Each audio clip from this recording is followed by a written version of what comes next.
अगर तुम्हारा आज सुखपूर्ण नहीं है तो दुखपूर्ण आज से सुखपूर्ण कल कैसे निकलेगा? थोड़ा सोचो।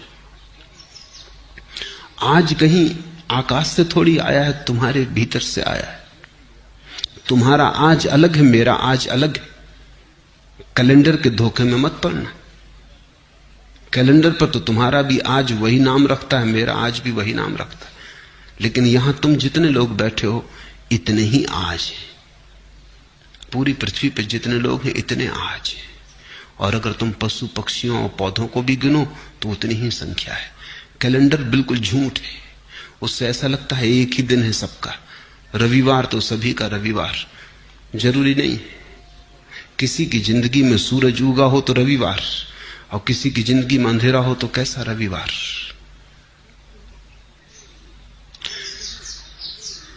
आज कहीं आकाश से नहीं उतरता है, समय कहीं बाहर से नहीं आता है। समय तुम्हारे भीतर से पैदा होता है। तुम ही आज को जीकर कल को पैदा करोगे। तुम्हारे ही गर्भ में निर्मित होता है कल। कल निर्मित हो रहा है आज। और इसलिए मैं कहता हूं आज और अभी जी लो, और इतने आनंद से जियो, ऐसे भरपूर जियो कि जो तुम्हारे गर्भ में निर्मित हो रहा है वो भी रूपांतरित हो जाए, वो तुम्हारे आनंद को पकड़ ले। अगर आज तुम दुख में जी रहे हो, कल की आशा कर रहे हो सुख की, आशा से पैदा नहीं होगा कल। कल तो तुमसे पैदा होगा। तुम जैसे जी रहे हो उससे पैदा होगा, तुम्हारे अस्तित्व से पैदा होगा, तुम्हारे सपनों से नहीं। समझो, एक मां बीमार है और उसके गर्भ में एक बेटा है और रुग्ण है और शरीर जराजीर्ण है। बेटा तो इस जराजीर्ण रुग्ण शरीर से पैदा होगा। मां चाहे सपने कितनी देखती हो कि बेटा बड़ा स्वस्थ होगा, महावीर जैसा स्वस्थ होगा, इससे कुछ हल नहीं होने वाला। इस सपने से बेटा पैदा नहीं होने वाला। बेटा तो सच्चाई से पैदा होगा। तुम्हारा कल तुम्हारे सपने से पैदा नहीं होगा, तुम्हारे आज की असलियत से पैदा होगा, हकीकत से पैदा होगा। तुम आज क्या हो? अगर तुम नाच रहे हो तो तुमने आने वाले कल के लिए नाच दे दिया। अगर तुम प्रमुदित हो, प्रफुल्लित हो, तो कल का फूल खिलने ही लगा, क्योंकि जिस फूल को कल खिलना है उसकी कली आज ही तैयार हो रही है। प्रतिपल तुम अगला पल पैदा कर रहे हो। प्रति क्षण अगला क्षण तुम्हारे भीतर निर्मित हो रहा है, तैयार हो रहा है। तुम सृष्टा हो। तुम अपने समय को खुद पैदा करते हो। इसलिए मैं तो कहता हूं आज जियो, लेकिन तुम्हें लगता है वर्तमान जीने जैसा नहीं लगता। अगर वर्तमान जीने जैसा नहीं लगता तो कल भी तो वर्तमान होकर ही आएगा, फिर वो भी जीने जैसा नहीं लगेगा।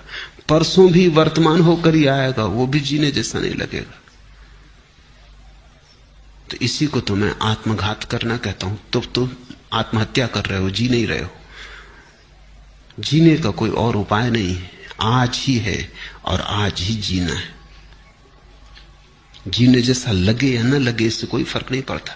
जीने का और कोई ढंग है ही नहीं। जीना तो यही होगा। कल के भुलावे में मत पड़ो। कल के भुलावों ने बहुतों को डुबाया है। आज जियो। ये क्षण खाली न चला जाए। ये क्षण अवसर है, इसे तुम ऐसा ही मत गंवा देना। कुछ बना लो इसका, कुछ रस ले लो इसमें, कुछ भोग लो इसे, कुछ पहचान लो इसे। इसका स्वाद उतर जाने दो तुम्हारे प्राणों में। ये ऐसा ही ना चला जाए, क्योंकि अगर समय ऐसा ही जाता है तो समय को ऐसे ही चले देने की आदत मजबूत होती चली जाती। फिर धीरे धीरे समय को गंवाना तुम्हारी प्रकृति हो जाती।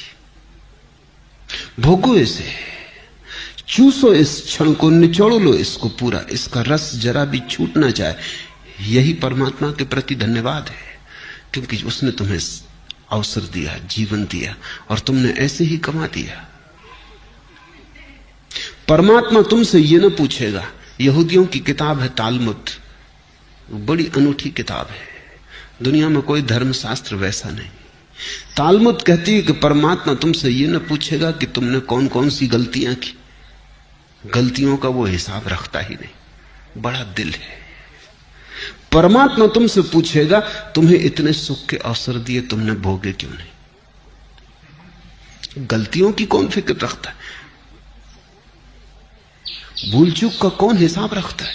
वो तुमसे पूछेगा इतने अवसर दिए सुख के, तुमने भोगे क्यों नहीं?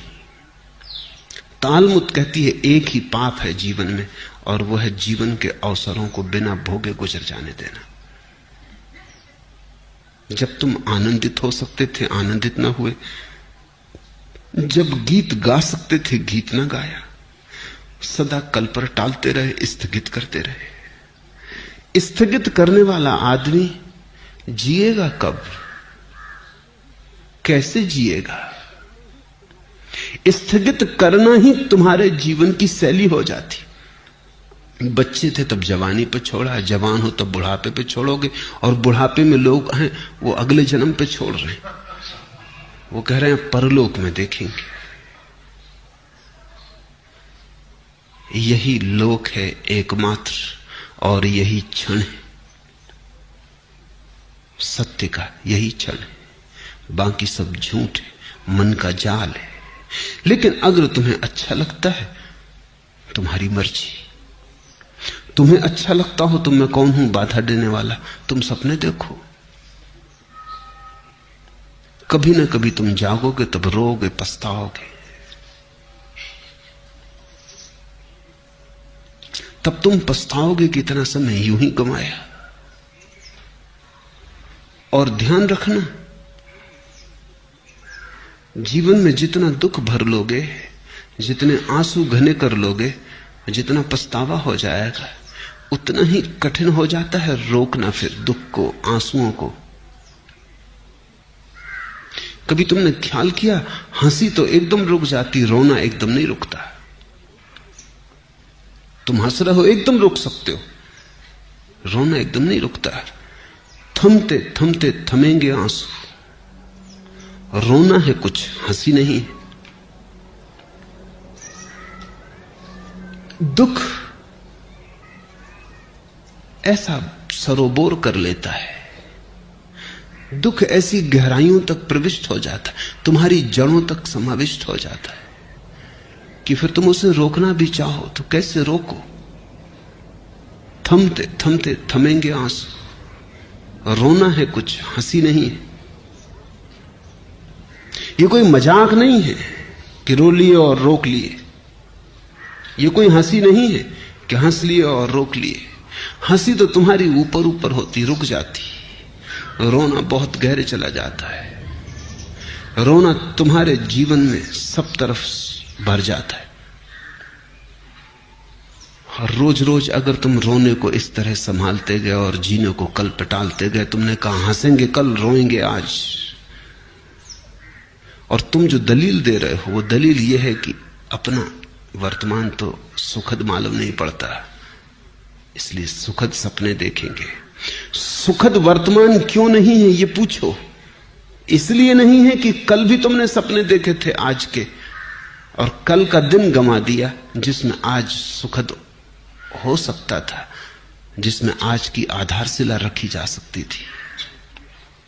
कल तुमने गंवा दिया इसलिए आज दुखद है, और तुम यही दलील दे रहे हो कि हम आज को भी गंवाएंगे क्योंकि कल का सपना अच्छा मालूम पड़ता। तुम्हारी मर्जी, गणित साफ है। फिर मुझसे मत कहना कि हमें किसी ने चेताया नहीं। तुम्हें यह मौका न मिलेगा कहने का, यह ध्यान रखना कि हमें किसी ने चेताया नहीं। दूसरों को तो यह भी सुविधा है कहने की कि उन्हें किसी ने चेताया नहीं, लेकिन मैं तुम्हें रोज चेता रहा हूं। मेरी बातों को इतने प्रेम और शांति से सुना, उसके लिए बहुत बहुत अनुग्रहित हूं। और अंत में सबके भीतर बैठे परमात्मा को प्रणाम करता हूं। मेरे प्रणाम स्वीकार।